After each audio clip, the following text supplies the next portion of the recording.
Welcome to Tanushree রান্নাঘর। আজকে আবার একটা নতুন রেসিপি নিয়ে চলে এসেছি। তা আমি আজকে কড়াইশুঁটি আলুর দম নিয়ে চলে এসেছি। যে কোনো অনুষ্ঠান বা ঘরে তৈরি করে রুটি দিয়ে বা লুচি দিয়ে যে কোনো আইটেম দিয়ে খাওয়া যেতে পারে। চলো আজকে তাহলে শুরু করে কীভাবে আলু দমটা করতে হয়। প্রথমে আমি আলুটা কেটে নিয়েছি, 4টে আলু কেটে নিয়ে রেখেছি, জলও দিয়ে দিয়েছি। এরপর লাগবে ধনেপাতা কুচি, এটা আমি ছোটো ছোটো করে কুচি করে জলে দিয়ে রেখেছি। এরপর লাগবে 2টো পেঁয়াজ কুচি, একটা টমেটো কাটা, এটা কড়াইশুঁটি আর আদা রসুন বাটে আমি রেখেছি। এরপর চলো কড়াইটা গরম করতে দিই। কড়াইটা গরম করতে বসিয়ে দিয়েছি।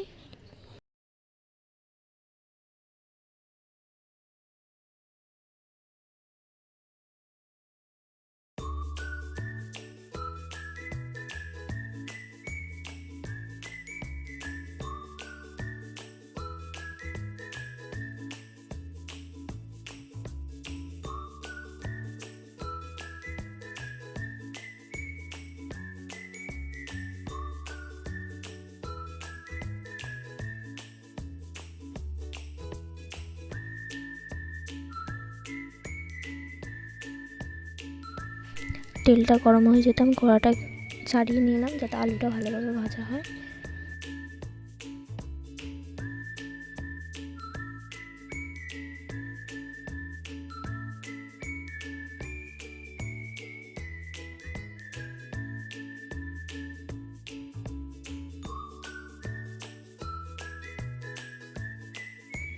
চল আলুটা এবারে দিয়ে কড়াই তেল গরম হয়েছে তাই আলুটা দিয়ে দিলাম।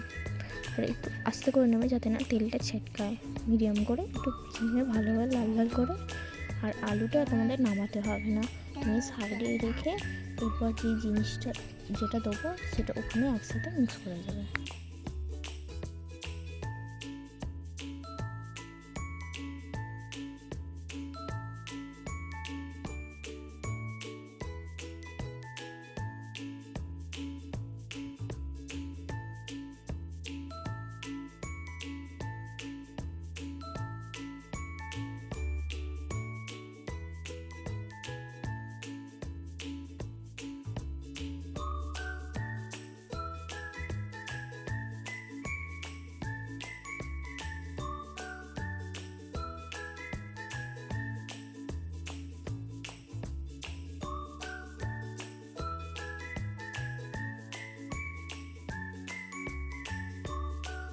আলুটা ভালোভাবে ভাজা গেছে। এবারে একটা তেল দিয়ে তেজপাতা, 2টো জিরে দিয়ে দেবো। এই দুটোকে ভালো করে নাড়িয়ে নিয়ে একসাথে আলুর সাথে এবারে ভেজে নেবো ভালো করে।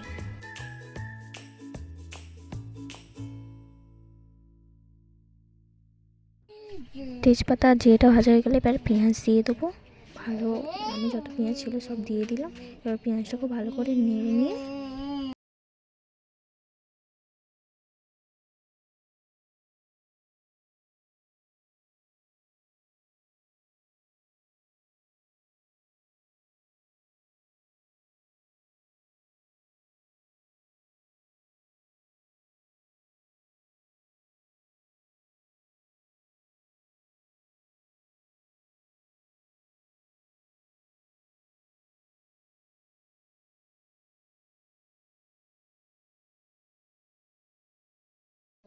পেঁয়াজ একটু লাল ভাজা হয়েছে। এবার টমেটো কুচিগুলো আমি দিয়ে দিলাম।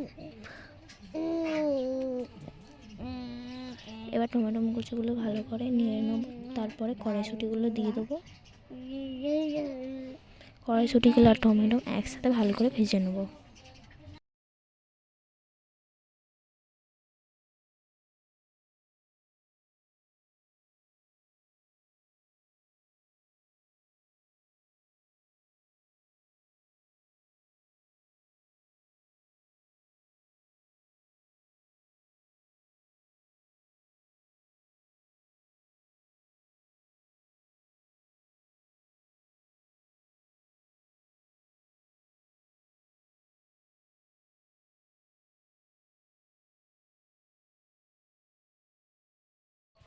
ভালোভাবে ভাজা হয়ে গেলে এবার আদা রসুনটা দিয়ে দেবো। দিয়ে এবার ভালো করে আবারও ভেজে নেবো।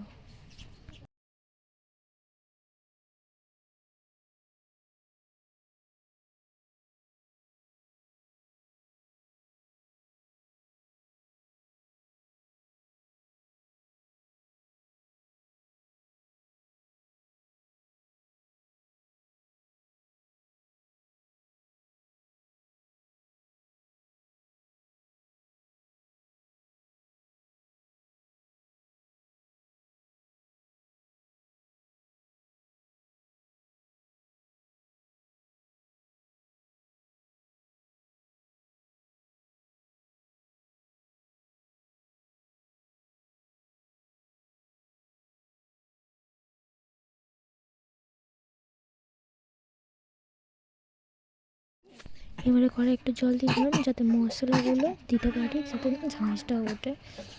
এরপর লঙ্কা গুঁড়ো দিয়ে দিলাম,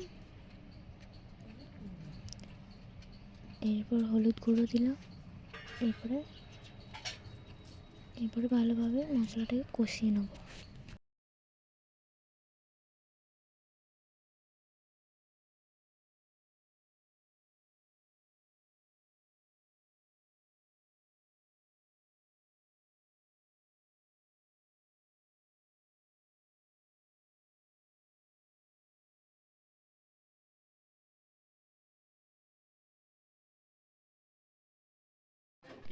আমি আবারও নুন অ্যাড করলাম।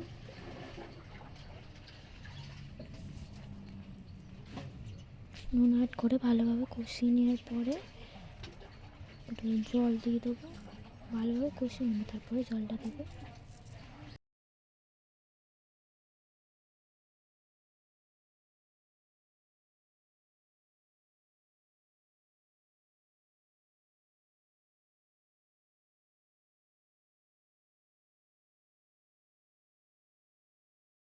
এরপর আমি জল দিয়ে দিলাম, ভালোভাবে জল দিয়ে ঢেকে রেখে দেবো।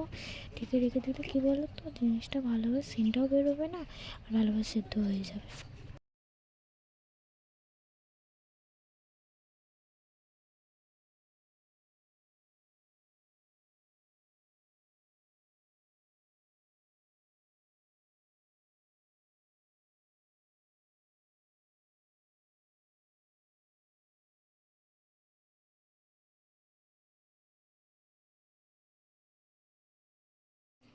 আর জল দেওয়ার পর এটা ফুটে গেলে তোমরা একটু ধনেপাতা কুচিয়ে দিয়ে দেবে, টেস্টটা আরও বেড়ে যাবে।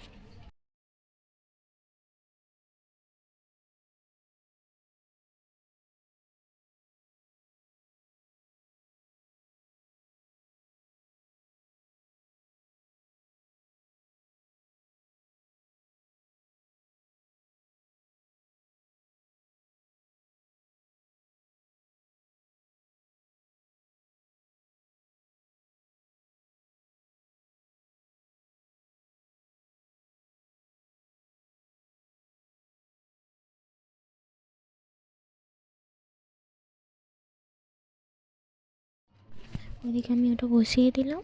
এবার এইদিকে আমি একটা কড়াই নিয়ে, রুটির কড়াই নিয়ে আমি জিরে ভেজে নেবো। জিরে দিয়ে দিলাম, জিরেটাকে ভেজে নিয়ে ওদের দিলে টেস্টটা আরও বেড়ে যায়। এই দেখো, এদিকে আমার তরকারিও রেডি হয়ে গেছে। একটু ভালোভাবে শুকনো শুকনো করে, আলুদমটা শুকনো শুকনো করলে ভালো লাগে, তাই না? তো একটু শুকনো শুকনো জল মেরে নিয়ে চলো এবার ঢেলে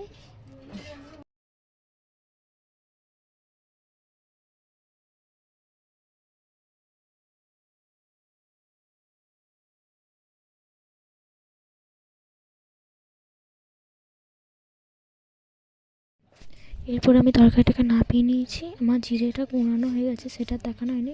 আমি জিরেটা গুঁড়েছি, দিয়ে দিলাম। ভালোভাবে চারিদিকে দিয়ে দিই যাতে মিক্স করতে সুবিধা হয়। এরপর আমি একটু ধনেপাতা কুচি দিয়েছিলাম যাতে দেখতে ভালো লাগে। তোমরা বলো ভিডিওটা কেমন হয়েছে, নেক্সট ভিডিও কী নিয়ে আসবে তোমরা এই ভিডিওর কমেন্টে নিচে বলে দিও। তো থ্যাংক ইউ সো মাচ ভিডিওটা দেখার জন্য। লাইক কমেন্ট শেয়ার করে দিও আর চ্যানেলটাকে সাবস্ক্রাইব করে দিও। আর পরবর্তী ভিডিওর জন্যে অপেক্ষা করো।